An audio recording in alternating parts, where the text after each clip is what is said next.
Ugh. It's that time of year, isn't it? Busy, crazy, hectic. I have to take down all the decorations, write thank yous, exchange those shirts for ones that fit, pack the relatives up and see them off, find places for all the new stuff I got. I can hardly hear myself think. Makes you not even want to celebrate the holidays when you think about all the extra hassle and work that goes with it. What does Christmas really mean these days anyway? It's all about Santa, shopping, decorations. Well, that's all well and good, but misses the point, I think. I guess there's still the charitable Christmas spirit of giving that many people get over the holidays, but then what?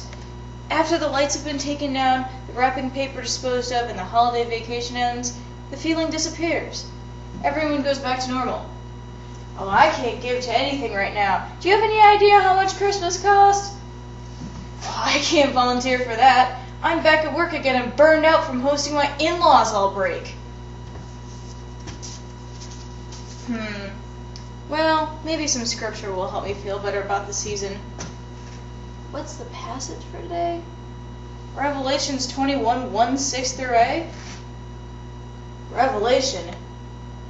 Isn't that the book about the end times? I doubt that'll make me feel any better. But hey, we'll give it a shot. Then I saw a new heaven and a new earth.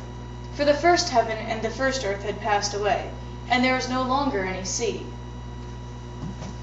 Strange words. But I guess having a new heaven and a new earth could be nice. I wonder what a new heaven and a new earth would look like.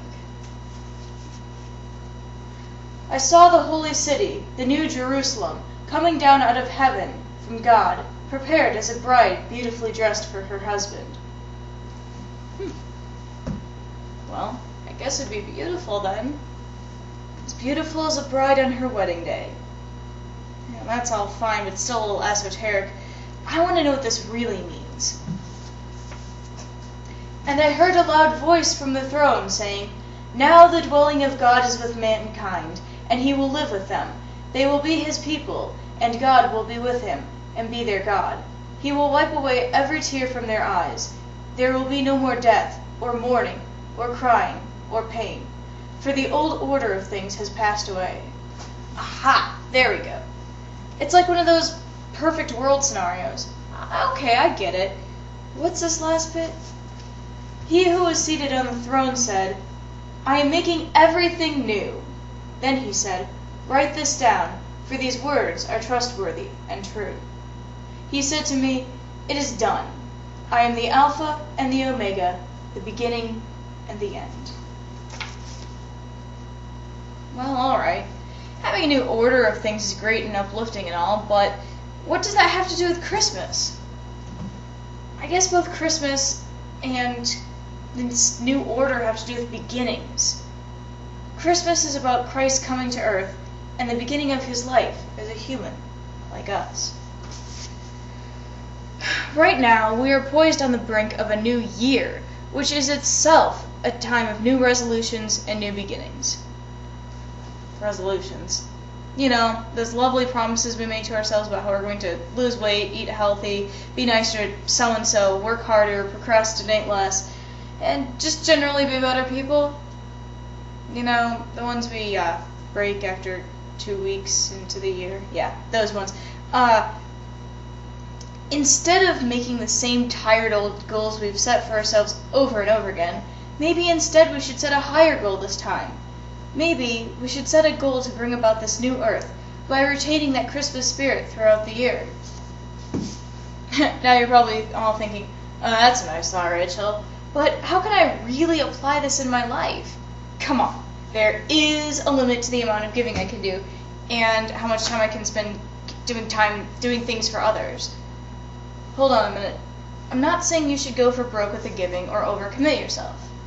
However, the Christmas season is known as a time of sharing and loving and giving. Families reunite, quarrels are dropped while the holiday is celebrated, and everyone does their best to help those in need and to reconnect with their loved ones. One of the most poignant stories from World War II happened during Christmas, when the Americans and the Germans ceased firing at each other for the day and instead played soccer with each other. That night they sang each other to sleep with Silent Night and Stille Nacht from their respective trenches. Then the 26th rolled around and they began killing each other again. But why? Why? Just the day before, these men, who are far from home in a terrifying situation, managed to befriend each other and peacefully interact for the day, simply because it was Christmas.